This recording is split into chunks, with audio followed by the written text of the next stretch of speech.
Buenos días, jóvenes. Vamos a continuar con la semana 12, porque recordarán ustedes que el día domingo recuperamos la semana 11, Antropología Filosófica. En ese sentido, para seguir con la división del curso, vamos a ver ahora la semana 12, el tema correspondiente a axiología. A ver, ya hemos dicho que logos es teoría, estudio, tratado. ¿Qué significa axios? ¿No? Para ver sobre qué, digamos, reflexiona esta disciplina. Bueno, axios tiene que ver con valor. Incluso jóvenes, a ver, ¿ustedes han escuchado hablar de los axiomas? ¿Qué son los axiomas? En matemáticas no tenemos los colorarios, los teoremas, los principios, pero hay algo que no se demuestra, que sirve para demostrar, que son verdades tan evidentes que, digamos, las captamos de manera palmaria, podríamos decir. Entonces, los axiomas son lo más valioso de la matemática. Miren, tiene que ver con esa palabra, ¿no? El valor, lo valioso. Por eso, axiología, como podemos ver en este primer PPT, proviene de dos vocablos griegos. Bueno, ya dijimos axios y logos, perdón, ¿no? Entonces, etimológicamente significa disciplina filosófica dedicada al estudio del valor, o para ser más precisos, a los problemas que genera la valoración humana. Así es, Lucero, ¿no? Los problemas que genera la valoración humana, ¿no? La valoración humana. Así es. ¿Cómo cuáles? Por ejemplo, a ver, antes de pensar por estas preguntas abstractas, vayamos a preguntas concretas. ¿Por qué, digamos, a los chicos de San Marcos les gusta bastante el curso de filosofía? O, por ejemplo, a un alumno que va al bloque E, o sea, que postula letras, sociales o a derecho, filosofía sobre geometría. Pero en CEPREUNI, la mayoría de chicos, más bien, prefiere geometría a, digamos, filosofía. ¿Por qué, jóvenes? ¿Por qué no nos gustan los mismos cursos? ¿Por qué?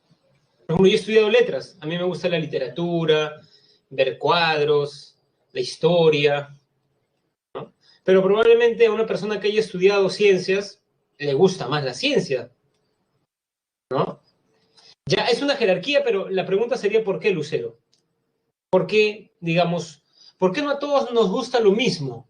¿Por qué cuando Lucero le recomienda a una de sus amigas una serie en Netflix, ¿no? Behind the Eyes, detrás de tus ojos, y la persona lo ve y dice, no, es una serie muy macabra, no me gusta? ¿Por qué no nos gustan los mismos libros, las mismas series, la misma música? Ese es un problema de valoración, ¿no? ¿Por qué no valoramos, digamos, las cosas de la misma manera, ¿no? Y en este punto se podríamos darle cuerpo a esta pregunta. ¿El curso de filosofía tiene valor porque un chico del bloque E le da valor? ¿O es que, o sea, el sujeto proyecta el valor? ¿O es que hay algo en el curso de filosofía que hace que a toda persona le parezca valiosa, ¿no? O sea, digamos, ¿tienen las cosas valor porque las deseamos o las deseamos porque tienen valor? O sea, ¿está en el sujeto o en el objeto? Es una pregunta. Entonces, ¿qué es el valor? Por ejemplo, ¿por qué en la sociedad actual se valoran más ciertas carreras que muchas veces la que realmente nos apasiona, ¿no? Esto ocurre mucho, jóvenes. Una persona que quiere estudiar, no sé, en bellas artes, o quiere estudiar literatura o arqueología, ¿no? Pero sus padres le dicen que mejor estudie una ingeniería. O sea, no estoy diciendo que todo chico que estudie ingeniería lo está haciendo, no, no, no. Hay personas que sí lo quieren, ¿no? Y se les nota, además, que están estudiando lo que les apasiona. Pero hay otros que no, traicionan su carrera vocacional. A ver, les pregunto, jóvenes, ¿por qué? ¿Por qué valoramos en el sistema capitalista, ¿no? En el modelo de producción capitalista, ¿no? Las carreras, digamos, mejor remuneradas que muchas veces la que realmente nos apasionan? Ese es el drama de muchos, ¿no? Entonces, ¿por qué, jóvenes? ¿Será porque el capitalismo, como hemos visto la semana pasada con Marx, endiosa el dinero, ¿no? Entonces, si endiosa el dinero, el filtro para estudiar ya no va a ser cuán pleno me siento, sino más bien qué réditos me genera esa carrera. Esto está muy bien estudiado en deontología, que es, bueno, es una disciplina filosófica que no vemos, que tiene que ver con los deberes. Y toda carrera profesional entraña deberes. Esto es lo que se llama, en lenguaje técnico ya, la corrupción de la elección vocacional, ¿no? Corrupción de elección vocacional. Y es algo que se estudia mucho, ¿no? Por ejemplo, un profesional de la salud debe querer ayudar al prójimo, ¿no? Pero he leído a veces informes de bioética sobre los médicos donde describen tratos no tan sensatos, ¿no? Entonces dice, ¿pero por qué? Si supuestamente el que estudia medicina es porque quiere ayudar a los demás. Lean el juramento de Hipócrates y parecen que hay otros criterios. Jóvenes, ¿correcto? Entonces, ¿ven? ¿Por qué valoramos más? ¿No? Esta es una pregunta axiológica. Axiológica. Quería mostrar estas preguntas para que vean que nosotros discutimos cosas axiológicas. Cuando discutimos cuán buena es una película, estamos haciendo una discusión axiológica, jóvenes. ¿Correcto? Muy bien. Acto valorativo. Representa una experiencia a través de la cual el sujeto acepta o rechaza un objeto, persona o acción, ¿no? Entonces, hay una experiencia contemplativa, ¿no? Digamos, el profesor tiene 30 años, es varón, mide unos 70 y tantos, ya, muy bien. Pero hay una experiencia valorativa. El profesor es un buen docente, es un mal docente, es una persona honesta, honrada, no sé ya. Esa es, digamos, una experiencia en la cual tú aceptas o rechazas, ¿no? Aceptas o rechazas. Nadie sale del cine diciendo el Joker duró 2 horas con 17 minutos. Decimos que fue una película emocionante, entretenida o aburrida. Incluso hay personas que dicen, pero ¿por qué les revientan tantos cohetes a esa película? Si un Joker mejor es el de Heath Ledger, por ejemplo, el de Batman, el Caballero de la Noche. ¿Se dan cuenta? Entonces, nosotros constantemente estamos valorando la realidad. Valorando. ¿Qué tal tu curso de inglés? Dura 1 hora y media todos los días. Nadie dice eso, ¿no? La gente dice entretenido, buena metodología, buenos profesores. O sea, valoramos la realidad. En esta, digamos, entramado, que es la relación, hay un sujeto, alguien que valora, hay un objeto, hay una cualidad. Hay una cualidad. ¿Por qué valoramos un celular, jóvenes? A ver, ¿por qué la mayoría de personas valoran un celular? Hay jóvenes, ¿no? Que cuando se les pierde el celular, rápidamente quieren otros. ¿Por qué? Entonces, este sujeto, este es el objeto. ¿Qué valor ustedes encuentran en el celular? Lucero dice, utilidad, profesor. Puedo estar conectado con mis amigos, no tengo que necesariamente encender la computadora, ¿no? Puedo, digamos, profesor, si mi hermano está usando la computadora para sus clases de la universidad, escucharlo por mi iPhone, por mi celular, por ejemplo. Utilidad. Entonces, claro, hay una cualidad que puede ser la utilidad, la belleza, vamos a discutir eso. Y ahora, luego de que hay un objeto, un objeto y un sujeto, una cualidad, el sujeto habla. Ese acto de habla es un juicio, ¿no? El celular es útil, el celular es inútil. Bueno, difícil que alguien diga lo último, ¿no? Pero ya, ese es un juicio.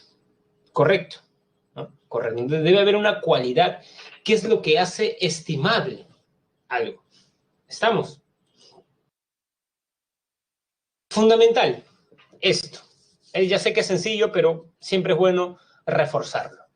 Juicio de ser más juicio de valor. El juicio de ser, jóvenes, precisamente expresa una experiencia neutral. Por eso se dice que el sujeto es neutral, ¿no? Neutral, y describe la realidad, ¿no?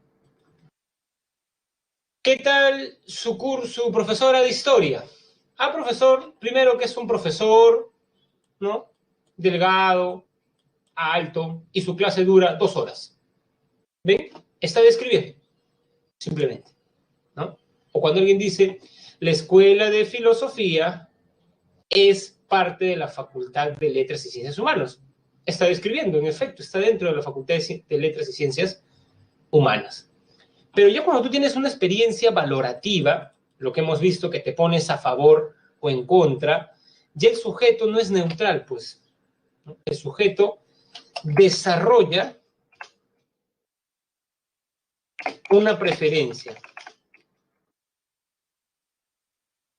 ¿no? Una preferencia. Y no describe, sino valora. Valora, ya calificamos. Entonces, claro, pueden decir, el docente que tengo de historia es el mejor profesor de letras, el profesor Elezar. Es muy bueno, muy atinado sus comentarios, muy reflexivo, siempre relaciona lo que vemos con nuestra realidad, además, muy bien. Entonces, ven, están valorando. Entonces, cuando uno dice, la escuela de filosofía es la mejor de la Facultad de Letras y Ciencias Humanas, ese es un juicio axiológico. Les doy otro dato. El juicio de ser es objetivo. O sea, para todos, la Facultad de Letras está dentro de, o la Escuela de Letras está dentro de la Facultad de Letras y Ciencias Humanas, ¿no? O sea, para todos la Escuela de Filosofía es parte de la Facultad de Letras. Para todos, digamos, una persona mide 1,70. Pero este ya es subjetivo. Por ejemplo, los chicos de literatura dirían que no es así, que para ellos la Facultad de Literatura es la mejor. Además, la Escuela de Literatura es la única escuela de San Marcos que tiene un premio Nobel. Ninguna otra escuela se puede ufanar de tener un premio Nobel, salvo literatura. Entonces, no, la mejor carrera de San Marcos, el único Nobel, Mario Vargas Llosa. ¿Se dan cuenta? A ver, les pongo un ejemplo. Si les digo, la Ilíada tiene 24 cantos y tiene, en esta edición que tengo, 510 páginas. ¿Juicio de ser o juicio de valor? Juicio de ser. Está describiendo. Pero si alguien dice, la Ilíada es el mejor libro que he leído, ¿no? De valor, de valor. Los Beatles es una banda que tiene 4 integrantes. John Lennon, Paul McCartney, Ringo Starr y George Harrison. De ser. The Beatles es la mejor banda de la historia del rock. Eso es valor. Que tiene 4 integrantes, eso es subjetivo, ¿no? Nadie diría que hay 7. Pero que es la mejor banda de rock, eso es subjetivo. Profesor, para mí es Led Zeppelin, dice uno. Para mí es The Doors, Deep Purple, Cream, ¿no? Entonces, AC/DC, o sea, ya podríamos discutir, digamos, ¿no? Por ejemplo, ya podríamos ahí discutir, ¿no, jóvenes? Muy bien, correcto. Les he explicado eso porque a veces uno lo pasa rápido, pero es bien en preguntas, ¿no? Marque la alternativa que es un juicio de... Muy bien, ahora, ¿cuáles son las características, estimados alumnos, del valor? ¿No? El valor, primero, es aquello que hace estimable o rechazable un objeto, hecho, acción, personas o ideas. La primera característica es la de la polaridad. Todo valor tiene su contravalor. Entonces ustedes pueden decir, profesor, cuando estaba en el colegio tenía un profesor que las clases comenzaban a las 8 y llegaba a las 8, pero, digamos, agarraba su celular hasta 8:30, ¿no? Nos hacía un receso de media hora. Entonces me pareció una persona irresponsable. En cambio, profesor, me he dado cuenta que, ¿no?, en la pre de San Marcos los profesores son responsables, comienzan a la hora, aprovechan el tiempo, ¿no? Entonces, ven, la responsabilidad tiene como contravalor la irresponsabilidad, ¿no? Profesor, yo soy una persona puntual, ¿no? Me caracteriza ser puntual, por eso me ve que todas las clases llego 5 minutos antes. Soy la primera, porque hay una primera, ¿no? En el salón siempre, en saludarlo. Entonces, ¿no? Pero tengo mi hermano que, profesor, es impuntual. Todo valor tiene su contravalor. Vino una pregunta en la digamos, de la siguiente manera. Una pareja va al cine en el día de San Valentín y la chica sale diciendo, esta es una muy buena película. Y el chico dice, es una película aburrida. Me aburrí tanto que me dormí. ¿Qué característica de valor se muestra en esta que a uno le parece una muy buena película y a otro no? Polaridad. Miren, en las claves había polaridad, gradualidad, jerarquía, y también recuerdo perfectamente estaba la clave subjetividad. Y muchos chicos marcaron subjetividad, pero la pregunta es, ¿hay una característica del valor que se llame subjetividad? ¿Ven? ¿No? Pero es subjetivo, ya, pero es que no es una característica, muy bien, así que mucho cuidado. Eso nos pasa, jóvenes, mucho cuando vamos al museo. Por ejemplo, este es uno de mis cuadros favoritos, jóvenes. De Goya, nada, él lo dirá. Bueno, hay una interpretación de este cuadro. Jesús revive, o sea, se da la parucía. Y la humanidad le dice, Jesús, ¿dónde está Dios? Y Jesús dice, voy a ir a buscarlo. Y va por los confines del universo, ¿no? Imaginemos. Y busca a Dios, pregunta a Dios, y nadie le responde. Entonces Jesús cae en la cuenta de que estamos solos y decide volver a la tierra, pero con un poco de vergüenza, no quiere darle la cara a la humanidad, porque no hay nada después de la muerte, y deja en su mano nada. ¿Qué hay después de la muerte? Nada. Estamos solos. Siempre me pareció este cuadro que demuestra un sentimiento muy humano, la orfandad, y es uno de mis cuadros favoritos. Una vez recuerdo que se lo envié, ¿no?, por inbox a una amiga y me dijo, ¿te gusta esa calaverita? O sea, ella dice, ¿qué cuadro? O sea, este cuadro no me gusta. No hay color, ¿no? Mira, es una imagen sombría. ¿Se dan cuenta? Ahí está la polaridad. A mí sí me gusta, pero a otro no le gusta, ¿no? Entonces, ¿ven? Esa es la polaridad. Cuando vamos a un museo, cuando vamos al cine, usualmente cambiamos eso. Correcto. Vayamos ahora a la gradualidad. La gradualidad es la intensidad con la cual se da un valor, ¿no? Es como cuando ustedes van a una conferencia y dicen, es una buena conferencia, es una muy buena conferencia y fue una conferencia excelente, profesor. Claro, la gradualidad puede ir para arriba, pero también para abajo, ¿no? Alguien puede decir, profesor, fue una mala conferencia. Profesor, fue una conferencia muy mala. Profesor, fue una conferencia pésima. En realidad no sé cómo ponen a una persona a ser conferencista con esas cualidades. Entonces, la, digamos, gradualidad es como poner un valor y subirle el volumen. Por ejemplo, jóvenes, yo recuerdo, tengo muy buenos recuerdos de mi etapa preuniversitaria porque fue la primera vez que me enamoré. Entonces recuerdo que, ¿no? A ver, vamos a poner el ejemplo, ¿no? El siguiente ejemplo. Entonces, comenzó el ciclo, ¿no? Entonces, yo vi a esa chica, marzo, y me dije, ¿no? Atenea es bella. Bueno, era una cuestión en realidad física porque nunca había conversado con ella, ¿no? Digamos. Entonces, en el mes de marzo me dije esto. Muy bien. Bueno, a diferencia de ustedes, yo estuve en un ciclo anual, así que por eso van a ver que por los meses. se van a dar cuenta de eso, ¿no? Muy bien, pero luego conversé con esta chica, la conocí, postulaba literatura, me parecía una persona muy interesante, porque jóvenes, digamos, debajo del amor siempre está la idea de admiración. Nosotros nos enamoramos de quien en cierta medida admiramos, dicen muchos. Entonces, yo me sorprendía mucho de la cultura de esta chica, ¿no? Entonces, ya conociéndola, ahí surge el enamoramiento, porque amamos lo que conocemos, ¿no? Digamos, yo ya, ¿no? Digamos, desarrollé otro tipo de sentimiento. Pero, por ejemplo, les cuento que cuando yo postulé a San Marcos, el examen cambió varias veces, ¿no? Por ejemplo, en un examen de San Marcos te venían 100 preguntas, 50 preguntas, pero las otras 50 te venían de 3 cursos, de acuerdo a tu carrera.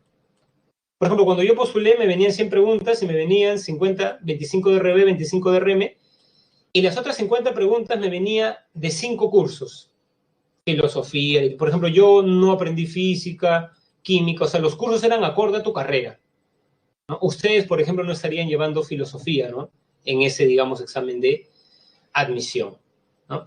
Entonces, claro, recuerdo que una vez ¿no? Digamos, gracias, Yadira, por decir que no quisieras llevar filosofía. Pero continuemos.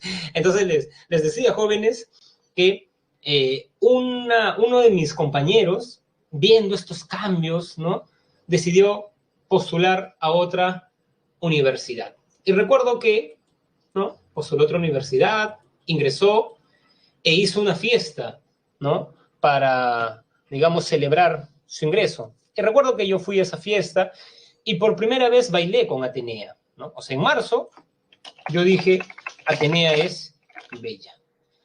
Pero en agosto, cuando ya, digamos, la conocía, y bueno, eso también está estudiado, ¿no? Siempre en el baile hay coquetería, ¿no? Digamos, eso los antropólogos han hecho muy bien aquel nexo, ¿no? Entonces, aquella vez, mientras bailaba con Atenea, me dije, Atenea es muy bella, ¿no? Muy bella. Pero bueno, la seguí conociendo. Recuerdo que al final del ciclo le escribí una carta, ¿no? Para declararle mis sentimientos. Pero ese día, recuerdo hasta ahora perfectamente, me pareció un poco cobarde darle una carta a alguien. Bueno, desde mi perspectiva, ¿no? Y dije, ¿por qué le tengo que dar una carta? Si se lo puedo explicar, ¿no? Entonces, recuerdo que quemé mi carta. Bueno, la guardé. No la quemé, ¿no? Y le declaré mi amor. Y recuerdo que ese día, por primera vez, me di el primer beso con ella. Naturalmente, cuando uno besa a una persona, por respeto, cierra los ojos. Y cuando los vuelves a abrir, si estás enamorado, ves a esa persona, digamos, ¿no? Atenea es, vamos a jugar un poco con el lenguaje, demasiado bella.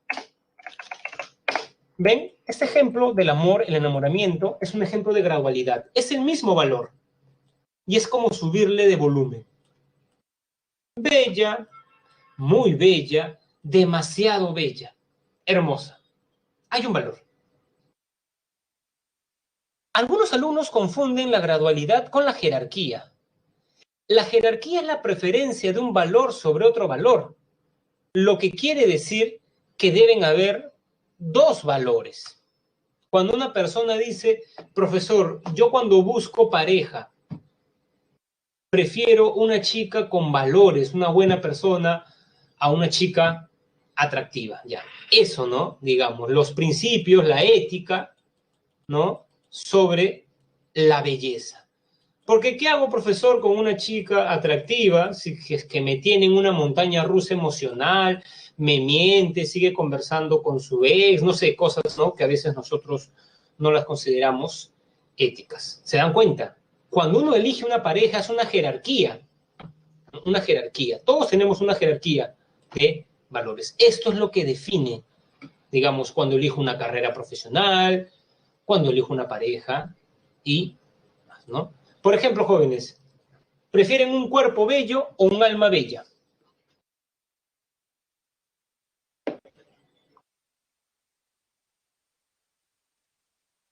Muy bien, acá tenemos señoritas platónicas, un alma. Así es, Platón decía que Es insensato enamorarse de un cuerpo bello, porque ese cuerpo va a cambiar. Tú tienes que enamorarte de lo que no cambia, el alma, ¿no?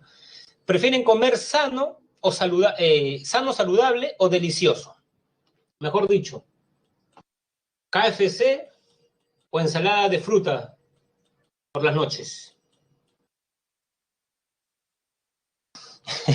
Salchipapa, dice Yadir. Bueno, ya, ¿no? Claro, entonces se dan cuenta. ¿Qué les quiero decir? Que en las decisiones que ustedes toman en su vida, hacen una jerarquía de valores, ¿no? Les pongo un ejemplo. Son jueces, ¿no? Y tienen que determinar si un juez de los cuellos blancos va a ir a prisión o no. Y se le acerca un grupo y le dice, le vamos a dar 10 millones de soles. ¿Qué elegirían ustedes? ¿Dinero sobre principios o valores éticos sobre dinero? A ver, ¿qué elegirían ustedes? Los van a sobornar con 10.000 soles, ¿no? Principios, muy bien. Guillermo también dice, principios, profesor, ¿no? ¿Se dan cuenta? Esa es una valoración, ¿no? Esa es una valoración, ¿no? Por ejemplo, ¿no? Entonces están haciendo una jerarquía. Esto sobre esto. Entonces, miren, esto es importante. El cómo nosotros jerarquicemos nuestros valores se traduce en qué estilo de vida llevemos. ¿Correcto? O sea, ¿en qué acciones? No. O sea, yo no necesito conversar con una persona, pero si me doy cuenta que, ¿no? Digamos, sus alumnos en el colegio le pagan para que saquen buenas notas. Ah, ya, pues esta persona, no necesito hablar con ella o con él. Dinero sobre valores éticos. En cambio, si cuentan en la sala de profesores, ¿no? Este profesor le ofrecieron mucho dinero, pero no. Entonces, mire, es una persona con valores éticos, ¿no? Con valores éticos, ¿no? Si estoy en una fiesta y veo un conocido de la facultad, ¿no? Digamos, y está sin su pareja, y una de mis amigas que está enamorada de él comienza a coquetearle, pero luego me dice mi amiga, no, este chico me dijo que tenía pareja.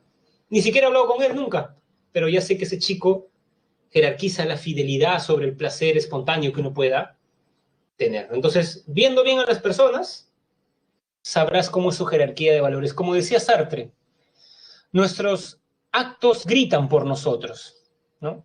Nuestros actos, nuestras decisiones hablan por nosotros, ¿no? Ya podemos saber cuál es su jerarquía de valores. ¿Jóvenes? Muy bien, correcto. Ahí está el cuadrito de Goya. Conmovedor. Clasificación de los valores. A ver, jóvenes, tenemos los valores económicos. A ver, pónganme ejemplos de valores económicos, jóvenes. A ver, algunos. Quiero ver cómo van ahí.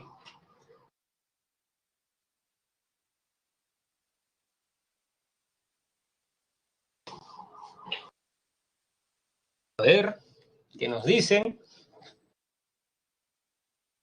Camioneta. Ya, es que esa es una cosa, estimada Lucero, ¿no? Cuidado ahí, cuidado. A ver, miren, económicos. Están en su boletín, vean, ¿no? Bueno, están en, por ejemplo, los tenemos acá para, digamos, darle los datos precisos, ¿no? Se refieren a la utilidad, ¿no? Por ejemplo, útil, inútil, lucrativo, no lucrativo, barato, lo caro, ¿no? O sea, un ejemplo a este respecto. Profesor, yo he decidido estudiar contabilidad porque es una carrera lucrativa. Está manifestando, digamos, unos valores económicos. Éticos. Profesor, yo soy representante estudiantil de San Marcos y me quisieron sobornar para votar, para ceder terrenos, y yo no me dejé, profesor. Me prometieron una beca al extranjero y yo dije no. Muy bien, valores éticos, ¿no? Profesor, a mí me prometieron una laptop y yo se acepté, dice otro alumno, ya, valores económicos, pues lo lucrativo, ¿no? Otro tipo, ¿no? Valores estéticos, ¿no? Lo bello, Pero ojo, mira, esto también es importante. Lo bello, lo feo. O sea, valor contra valor. Si alguien dice, yo no quiero ver esa película porque es fea, también está manifestando un juicio estético. Mucho cuidado con eso. Lo elegante, lo ridículo, lo armonioso, lo inarmónico, ¿no? Religiosos, ¿no? Se refieren a la santidad, lo sagrado y lo profano. Profesor, me regalaron un libro de Nietzsche y yo no lo acepté porque es un autor diabólico. ¿Cómo se le ocurre a un ser humano decir que Dios ha muerto? No lo acepté. Ahí está, diabólico, ¿no? Lo santo y lo diabólico. Valor contra valor. Ese es un valor religioso, jóvenes, ¿ah? Luego tenemos los valores sociales, ¿no? Por ejemplo, lo justo, lo injusto, lo digno, lo indigno. Profesor, yo salí a marchar en digamos, las marchas contra Merino que se dieron la primera semana de noviembre, porque estaba indignado, profesor. Me parecía injusto, digamos, que hayan hecho eso. Y me expuse, fui bien, digamos, protegido, pero me expuse, profesor, porque pesa más los valores, en mi caso, sociales. Muy bien. Valores teóricos, ¿no? Por ejemplo, lo verdadero, lo falso, lo racional, lo irracional, lo lógico, lo ilógico. Profesor, quiero leer los libros de Marx porque considero que su teoría es verdad verdadera, ¿no? Sí, sí, Guillermo, lo dogmático es religioso también, ¿no? Claro, les ponemos algunos en su boletín, ¿no? Pero hay muchos más, naturalmente, ¿no? Valores sensoriales tienen que ver con nuestros con nuestros sentidos. Lo agradable, lo desagradable. Profesor, yo prefiero un combo Kentucky a una ensalada de fruta, o como dijo uno de ustedes, yo prefiero una salchipapa porque es más delicioso, profesor, ¿no? ¿Ven? Es un valor sensorial. Sabe bien, ¿no? Y finalmente, valores vitales. Lo fuerte, lo débil, lo saludable, lo insalubre. Profesor, el gobierno dio una hora peatonal, bueno, en la cuarentena anterior, supongo que ahora ha continuado, porque se ha dado cuenta que el hacer deporte es parte de una vida saludable. Por eso yo 4 veces a la semana salgo a correr a un parque, ¿no? 40 minutos. ¿Ven? Ese joven está manifestando un valor vital. ¿Por qué me he detenido en ponerles ejemplos? Porque así les va a venir. No les va a venir de manera teórica. A ver, jóvenes, denle alegría a mi corazón.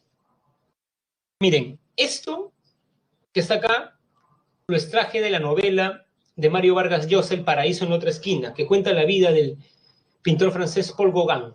Dicen que una mañana de enero le dijo a su esposa, Paul Gauguin era un banquero, le iba muy bien, hasta que se dedicó a la pintura y decidió dejar todo por la pintura, trabajo, familia y más. Y dice, nunca más volveré a trabajar en el banco. A partir de hoy voy a ser solo pintor. Esta decisión respondía que valoraba más los cuadros que podía dejar a la posteridad que el dinero que podía ganar como banquero y la felicidad que le reportaba la vida familiar. ¿Qué tipo de valores privilegió la elección de vida de Paul Gauguin? Así es, Miguel. Estéticos.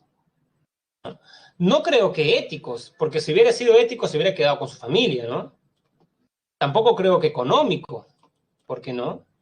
Entonces, ven jóvenes, ¿no? Tiene que ver con eso. Por ejemplo, esta pregunta es del ciclo pasado, jóvenes.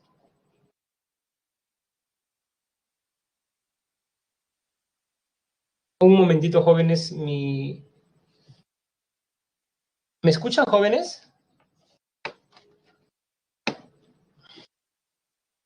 A ver, sí. Ya, lo que pasa es que mi pantalla se... Ya, sí. Lo que pasa es que mi pantalla se... Parece que pisé algo y pensé que, digamos, se había apagado la computadora. Esta pregunta vino el siglo pasado, jóvenes, ¿no? Nicolai Vavilov, ¿no? Es una historia, vean, busquen en YouTube el capítulo 4 de la serie Cosmos. En realidad, una historia conmovedora, ¿no? Entonces, el botánico soviético quería acabar con la hambruna, ¿no? Comenzó a juntar semillas y se cuenta que cuando los nazis invadieron Rusia, algunos de los discípulos de Vavilov prefirieron morir de hambre, se encerraron en sustituto. O sea, miren, Prefirieron encerrarse y morir de hambre y no comer las semillas, ¿no? Digamos, porque iban a echar a perder el arduo labor, digamos, de su maestro. ¿Qué tipo de valores privilegiaron los discípulos de Babiloc? Así es, teóricos, ¿no? Teóricos. Sensoriales se hubieran comido, pues religiosos no teóricos, ¿no? Muy bien. Veo que están captando muy bien, jóvenes. Fundamentación de los juicios de valor. ¿Qué determina el valor, el sujeto o el objeto? Por ejemplo, ¿han visto La Casa de Papel? Es esta serie, ¿no? Digamos. ¿No? S5, ¿qué es eso? Bueno, supongo que sí, ¿no? Ya, muy bien. Por ejemplo, ¿no? Entonces, ¿les parece una buena serie? Sí, profesor. Otros creen que no. Por ejemplo, Lucero no le parece, bueno, supongo que ese no, ya, por ejemplo, no le parece, ¿no? Muy sobrevalorada. Sí, es en realidad atinado lo que usted dice, ¿no? Muy bien. Ahora, digamos, ¿no?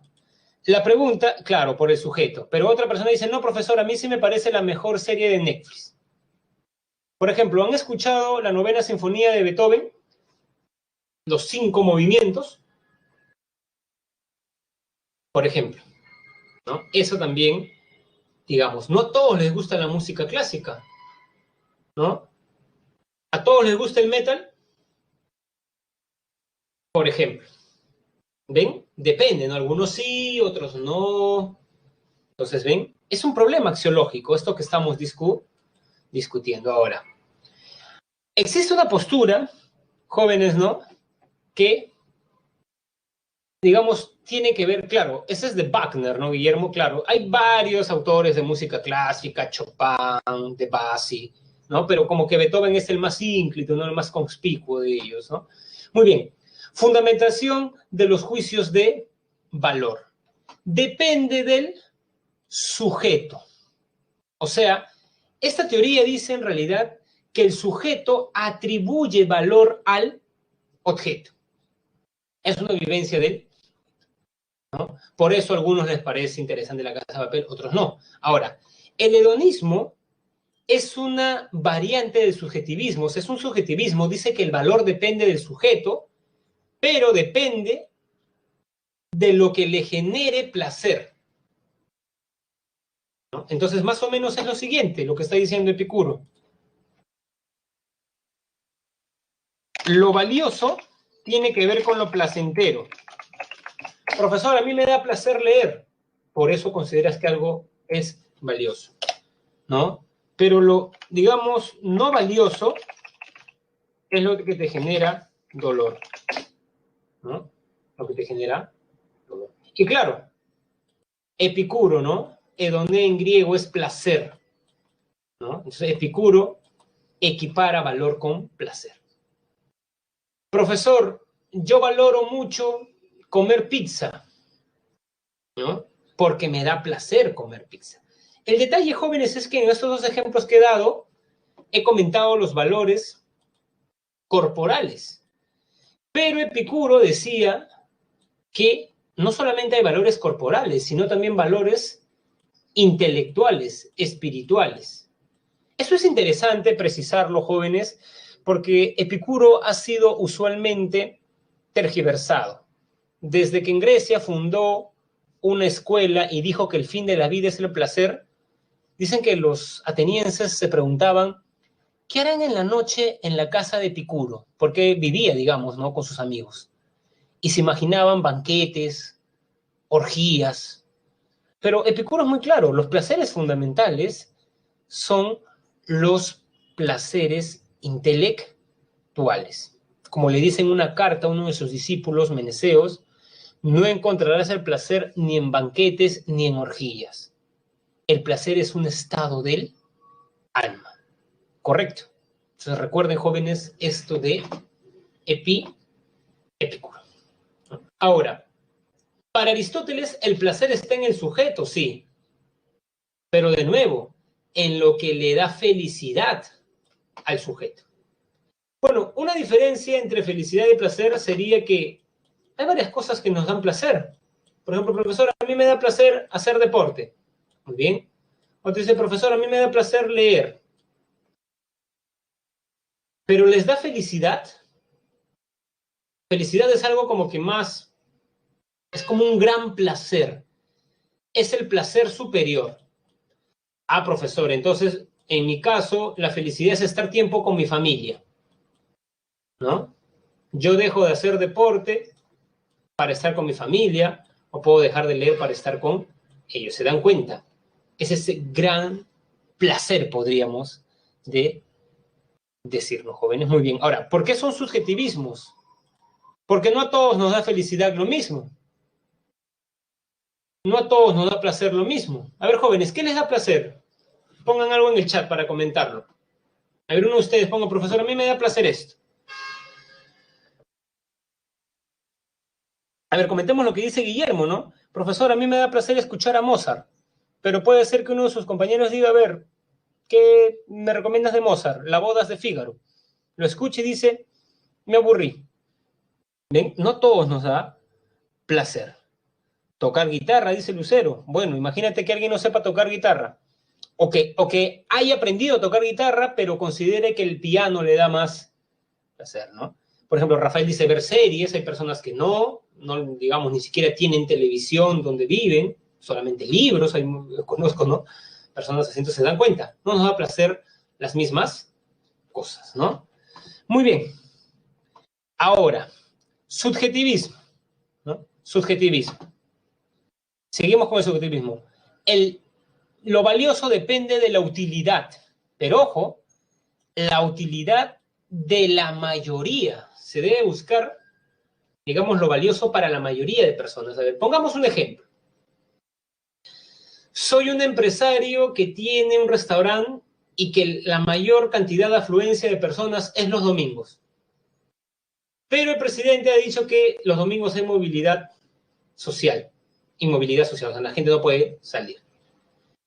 A mí no me conviene porque voy a perder plata, pero a la mayoría de la sociedad, digamos, a la mayoría les conviene el domingo no salir, sí, pues porque con eso se frena la ola de contagios. O por ejemplo, ahora en el restaurante que tengo, a ver, jóvenes, no sé qué pasó con mi mouse, a veces, ya. Tengo en una esquina mi restaurante y están arreglando las pistas y lo he cerrado. Yo digo, voy a perder 2 meses que van a durar estas obras, pero la mayoría de vecinos van a ganar, sí, porque van a hacer una ciclovía, pistas mejor asfaltadas, ¿se dan cuenta? No se trata de la utilidad para una persona, sino para la mayoría. ¿Correcto? Muy bien.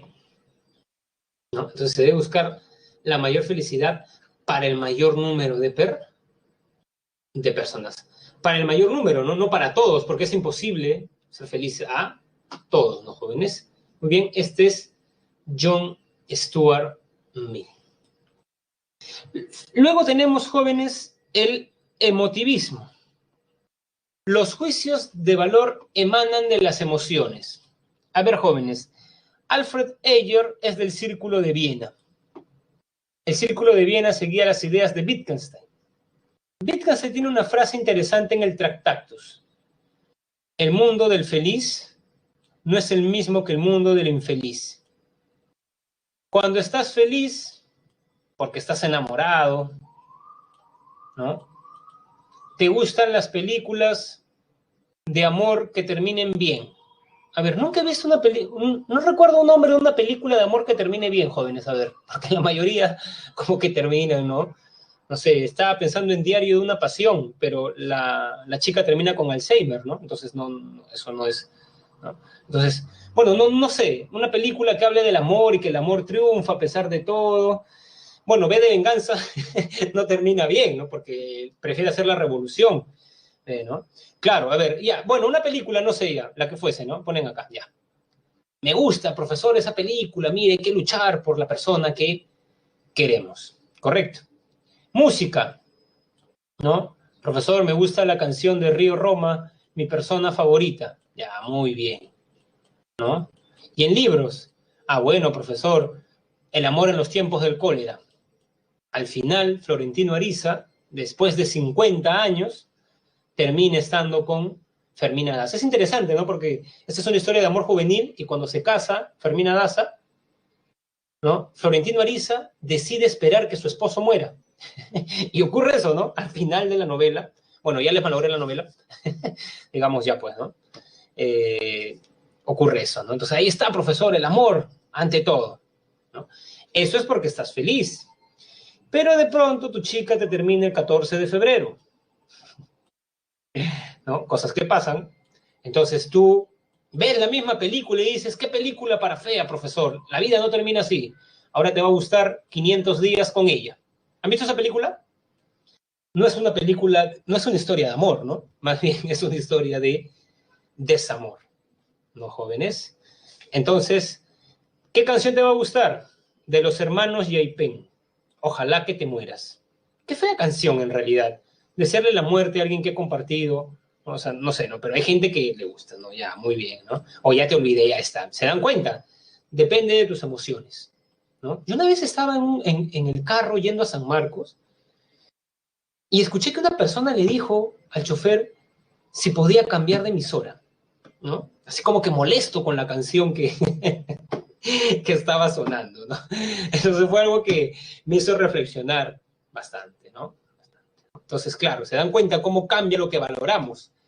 Cuando estamos enamorados, ¿no? Valoramos, ¿no? Digamos, ciertas películas, ciertas canciones. Cuando no, pinchamos globitos, ¿no? Entonces, claro, ¿no? Estoy esperando, es más, ¿cómo vivencias el 14? ¿No? Si estás enamorado, profesor, qué día hermoso el 14, ¿no? Ya lo estoy esperando, ya voy a cantarle una canción, ¿no? No sé lo que fuese, ¿no? Y él dice, profesor, el 14, consumismo social, profesor, el capitalismo crea las festividades para gastar nuestro dinero. Abajo los peluches, no sé, ya bueno, ¿se dan cuenta? No lo vivencian de la misma manera, ¿no? Entonces depende de las emociones, ¿no? Muy bien, así es. Ah, mira, no lo sabía, Lucero, que habían ofertas en esos entonces. Muy bien, entonces miren, ojo de nuevo, todo eso es subjetivismo. Depende de lo que le da placer al sujeto, depende de lo que le da felicidad al sujeto, depende acá de la utilidad para el sujeto y la mayoría, ¿no? Y depende de las emociones del sujeto. Ahora vemos el objetivismo, ¿no? El objetivismo. El objetivismo señala que el valor está en el objeto. Por ejemplo, ¿no? Ingresan ustedes, primer puesto, cómputo general, y yo veo y digo, a este alumno yo le enseñé en el aula 16, entonces mediante un globo le envío un regalo, la Ilíada, ¿no? Le envío la Ilíada. Y luego me cruzo con ese alumno en San Marcos y me dice, profesor, leí la Ilíada, pero me quedé en el canto 3, donde comienzan a hablar de las naves, ¿no? Es un canto y habla de toda la genealogía de las naves. Profesor, con mucho respeto, no me gustó mucho la Ilíada. Yo prefiero los libros de Miguel Ángel Cornejo. Me motivan, profesor, o los de Pablo Coelho, no sé. Jóvenes, hay libros que independientemente de sus gustos, son nuestros clásicos. La Divina Comedia, la Ilíada, Los Miserables, Crimen y Castigo, Guerra y Paz. O sea, si ustedes le dicen a su profesor de literatura que leyeron la Divina Comedia y no le gustó, su profesor de literatura va a creer que hay algo mal en ustedes, no en el libro. Porque parece que el valor está en el libro. O si, por ejemplo, ¿no? O si, por ejemplo, a un melómano, ¿no? Le pides, ¿no? Por ejemplo, jóvenes, acá tengo un conjunto de... Ese es un conjunto de sinfonías de Beethoven, ¿no? Sinfonía 6, Sinfonía 9, Sinfonía 5, el concierto para piano. Entonces ya, se las hago llegar. Escuchen, jóvenes, a Beethoven. Ustedes escuchan y dicen, profesor, no me gustó Beethoven. Yo prefiero a Ozuna. Pensemos, ¿no? Que alguien diga eso, ¿no? No sé si alguien se atrevería a decir eso porque sería eso. Entonces, como que un melómano diría que no porque a ti no te guste Beethoven, Beethoven va a dejar de ser un autor de la música clásica. Nada que ver. Lo va a seguir siendo, ¿no? Entonces, el valor está en el objeto. Por eso se llama objetivismo. ¿Correcto? Ahora, el valor depende de las características naturales. Una manzana es valiosa por las características naturales que tiene. O sea, el valor es intrínseco. Intrínseco. Está en el objeto, ¿no? De modo tal, pregunta de examen de admisión, ¿para qué corriente filosófica, axiológica, si cambia el objeto, se pierde el valor? Para el naturalismo. Si una manzana cambia, ¿no? Se pudre, ya no es valiosa. Si tú vas a un museo, al Louvre de Francia, y malogras un cuadro de Van Gogh, le echas pintura, deja de ser valioso, porque parece que el valor está en el objeto. Correcto. Para el idealismo objetivo, ojo con esto, para el idealismo objetivo, el valor no está en el sujeto, por eso es objetivismo. No está en el sujeto, pero tampoco está en el objeto. Está en la idea que representa el objeto, ¿no? Ejemplo, jóvenes. Ejemplo. Piensen que ustedes son el jurado para elegir a Miss Universo, a la mujer más bella, o a Miss Mundo. Y eligen que Miss Filipinas es la más bella. Miss Filipinas es la más bella. Pregunta, dentro de 50 años, ¿Miss Filipinas va a seguir siendo bella? Bajo la idea de belleza que ustedes no. ¿No? Entonces, mueren las mujeres bellas, ¿no? Yo digo que, por ejemplo, un atardecer es bello, una persona es bella, un libro es bello, pero si la mujer muere, si quemo el libro, ¿no? Si, digamos, quemo las sinfonías de Beethoven, no quemo la idea de belleza. Recuerdan que para Platón la idea está en otro mundo. Por eso, mientras en el naturalismo el valor es intrínseco, está en el objeto, en el idealismo objetivo es extrínseco, está fuera, como las ideas de Platón, ¿recuerdan? Extrínseco, así es. Y esa banana pegada en una pared que se subastó por... Claro, eso lo vamos a ver, Guillermo, en estética, ¿no? Bueno, para mí no es arte eso, ¿no? Pero ahora parece que sí, ¿no? Cualquier cosa irreverente, ¿no?